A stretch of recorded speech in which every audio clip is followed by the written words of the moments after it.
Hello again, everybody. Welcome back. Just a little update. Today I got off my fat ass and installed that linear piston pump up there on the shelf like I said I was gonna, and it's working excellent. If anybody is thinking about making a fish room or upgrading from their whatever Tetra air pumps or whatever you got right now, that is such a great investment. And I'll be honest with you, in the last video I kind of went down the list of what they sent me, and I think the total was, I think it was $368. That was with shipping and everything. 25 valves, that bleeder valve up there, let me just get a little closer for that, with that diffuser on the end. So that worked out really good. So what I did was I have those valves.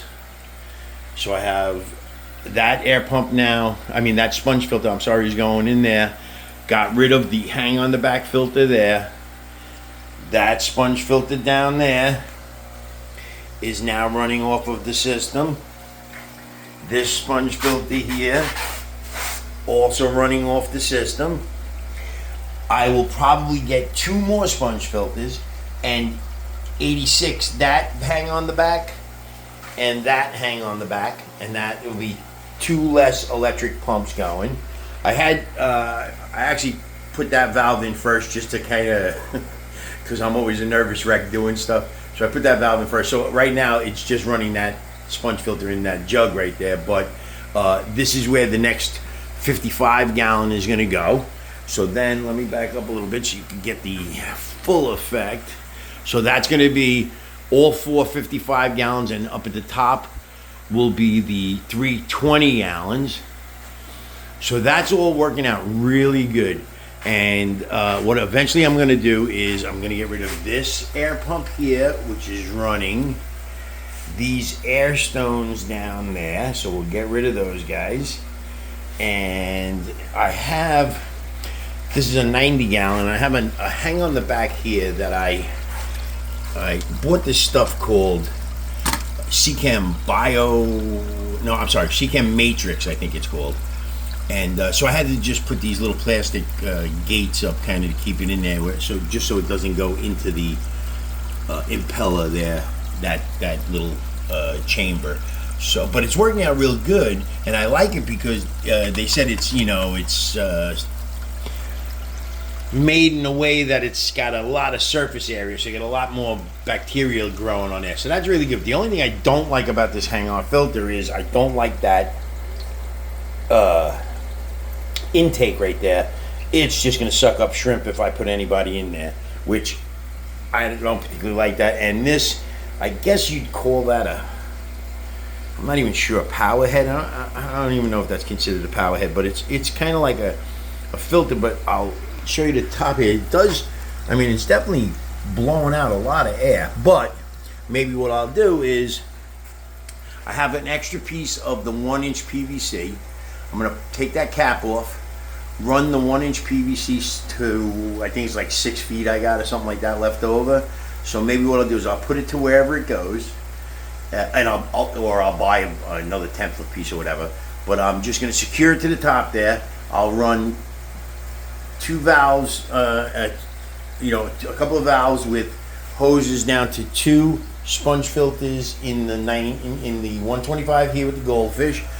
Get rid of that guy, and then 2 more sponge filters in the 90 here, and get rid of the power head and possibly the hang on the back filter, which is a lot of electricity I won't be using, I guess. So that's really cool. So I just wanted to give a little update because that's really doing good. I was very impressed after I finally worked up the nerve to actually do it. And what I'm probably going to do here is, I did see, again, I don't want to start mentioning other people's channels and stuff, but a gentleman had, that light is just so bright in your eyeballs, So what he had was, I think he had like a fabric with just a couple of magnets where he would just, the magnet, he had like a fabric piece across here that had like 3 or 4 magnets sewn in, I guess, to the top. And then what he did was he would just put it up there, and it would block the light. You know what I mean? Instead of I was gonna almost make one of those like wooden, up in, with hinges and all of that. But that just seems like really a lot of stuff to be up there and weight on there and everything. And then, like I said, I saw that guy and he had those piece of fabric with the magnets. I thought that was what an excellent idea. So I'm possibly going to do that. My driftwood is, believe it or not, it's starting to sink a little bit, which is really cool. So eventually, when that stuff all sinks down to the bottom, we'll throw some plants in there. Tomorrow, if I can also motivate my ass, I will possibly get rid of all of that, put the 55-gallon from the other room up there. That's going to be the bare bottom for those Corey guys down there, because all my glow Corey, these, right, I gotta say, I love these guys. I think they are so cool looking with their little whiskers and stuff, and they are my mascots for my AquaCat channel. So what I'm going to do is I'm going to put the bare bottom 55 up here, and I'm going to put those Corey guys up there. And I've been feeling more and more, again, my new channel is very new, so I don't even think anybody's even commented on my videos. I don't even know if I have my videos in the right categories. I don't think I have any kind of like hashtags or anything on it for anybody to read. But if anybody does happen to come across them and they have any ideas or comments, please go ahead and say whatever you're going to say. This way I could hear some suggestions and some guidance. But what I'm starting to feel that I think I'm going to set up the tanks so that they're not like this Corey tank has guppies and the Corys, and I think I'm gonna take the Corey guys out and put them in the bare bottom and have just guppies in there, just Corys in there, just Mollies in there.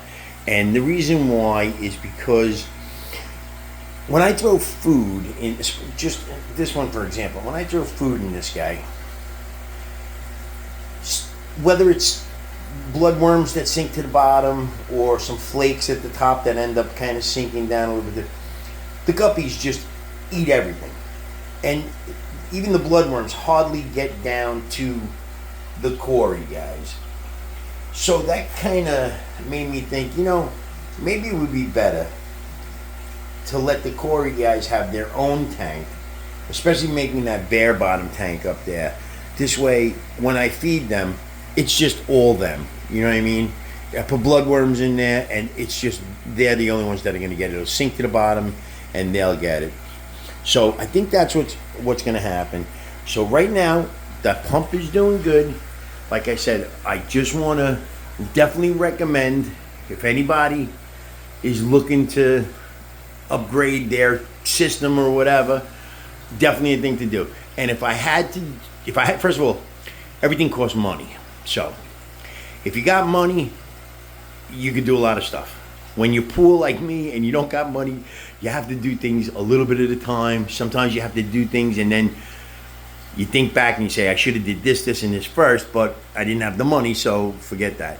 But one of the things that I would change, or if I had money I would have did, is I would have upgraded my electrical, because I don't like the idea of a lot of those, see, like that gang box up there. That to me is just, I hate that, and I would much rather have. So what I'm going to end up doing is when I do get some money, I'm going to change my panel.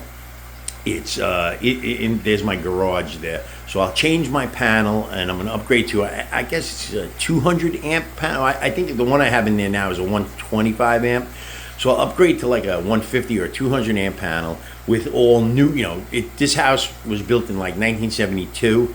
So it's a really old panel, old crappy breakers. So I'll upgrade all of that stuff and probably try to put some,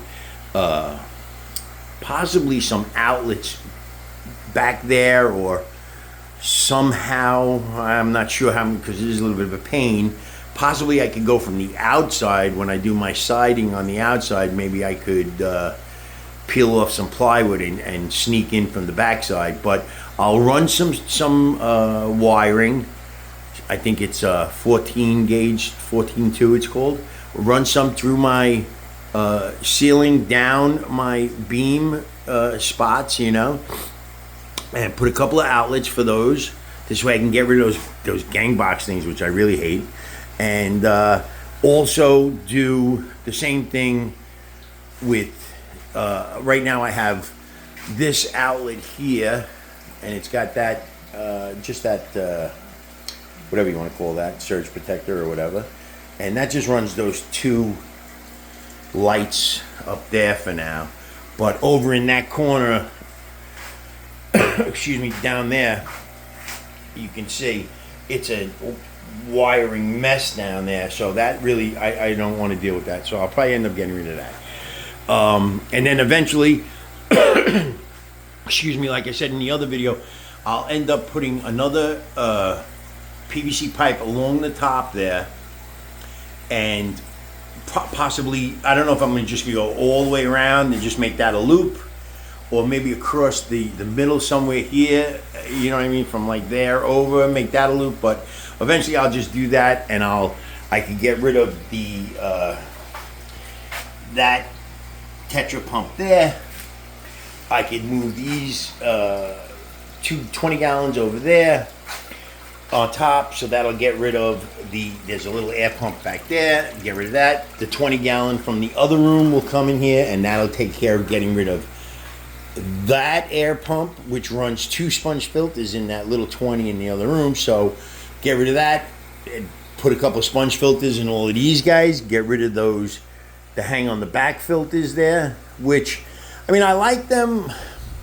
You know, what I think I'm going to do, though, is when I do these, like, especially like this one, when I do these air filters, sponge filters, I should say, my thinking is put another sponge filter here in the front so that the water is kind of circulating around, right? It comes down, it gets sucked up the filter, it gets pushed to the top, it goes around, comes down, same thing, right? So you kind of get like I guess I don't know if you can see some of the little floaty guys in there, but I don't know if you can see any of that. But you can see that it does already kind of have a little bit of a current going, or circulation going. So my idea is always put the air on one side and kind of let it do its own circulation. And so far it does work pretty good. Even in my 125 here with the goldfish, the same thing. The air kind of comes up and it kind of scoots across the top. And then I do have an intake over there for the fluval. So the definitely, and then of course my fluval output is this loofah thingy here. But I think that now the fluvals, I think I'm going to keep this fluval, that fluval down there. I'm probably going to keep those on there because this is a 135. 135, and also this one is this tank is really cool because it's not acrylic. I think it is glass, but if you see, it's just curved right here. It's a curved, I forgot what they call it. It's not a bow front or anything like that. But I'm probably gonna end up keeping the fluval for this one because it's a 135, and I'll keep the fluval here for this 125, and that's it. So for today, I just wanted to say, so far, the air pump is really working out good. I'm glad I invested in it, and I would recommend it for anybody who wants to try to set up some kind of air system for their multi-tank fish room. All right, everybody. See you tomorrow.